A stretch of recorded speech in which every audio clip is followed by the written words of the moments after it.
two-time MVP Stephen Curry pinataob si LeBron at Jokic. At Golden State Warriors mas lalong kakatakutan na sa playoffs.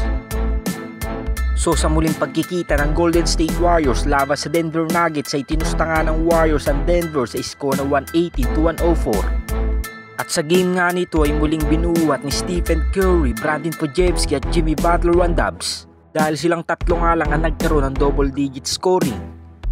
At sa pangunguna pa din niya ng two-time MVP na si Stephen Curry na gumawa ng 36 points, 2 rebounds at 5 assists, 26 points, 8 rebounds at 6 assists naman kay Brandon Podziemski, at 19 points, 3 rebounds at 5 assists naman kay Jimmy Butler. Habang sa Denver naman ay 4 players sa kanila ang nagkaroon ng double-digit scoring.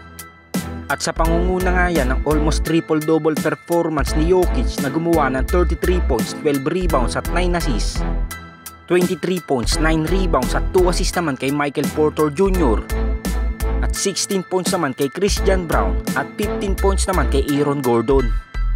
So sa naging game nga na ito ay napakaganda na simula ng Denver Nuggets dahil may 15 points na nga kagad si Nikola Jokic sa first quarter. At napalobo nga din nila kagad sa 10 ang kanilang kalamangan. Kaya naman by second quarter ay gumawa nga ng adjustment si Steve Kerr. At matinding defensive bench nga ang kanilang ginagawa na nagre-resulta ito sa turnovers ng kabilang team. Kaya naman nalimit nga lang ng Warriors ang Denver Nuggets sa 16 points. At dito na nga din nakuha ng Warriors ang kalamangan sa pagtatapos ng unang dalawang quarter. By second half naman ay patuloy pa nga din ang mainit na performance ng two-time MVP na si Stephen Curry. At sinabayan nga din niya na mainit na performance si Brandon Podziemski. Kaya naman nagtuloy-tuloy na nga kalamangan ng Warriors. At hanggang sa nakuha na nga nila ang napaka-importanting game nito laban sa Denver. So matapos ng pataubin ni Steph si LeBron at Jokic, nananatili pa nga din sila sa 5th seed ng buong Western Conference. At may record ngayon na 46 wins and 31 losses.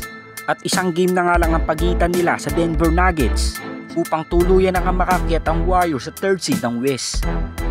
Well, ngayong tinalo nga ng Warriors ang Lakers at Denver Nuggets, magsisilbing banta nga ito sa buong Western Conference pagsapit ng playoffs. Dahil sa mga panalo nga nilang ito ay patunay lamang kung gaano sila kalakas since nang dumating si Jimmy Butler.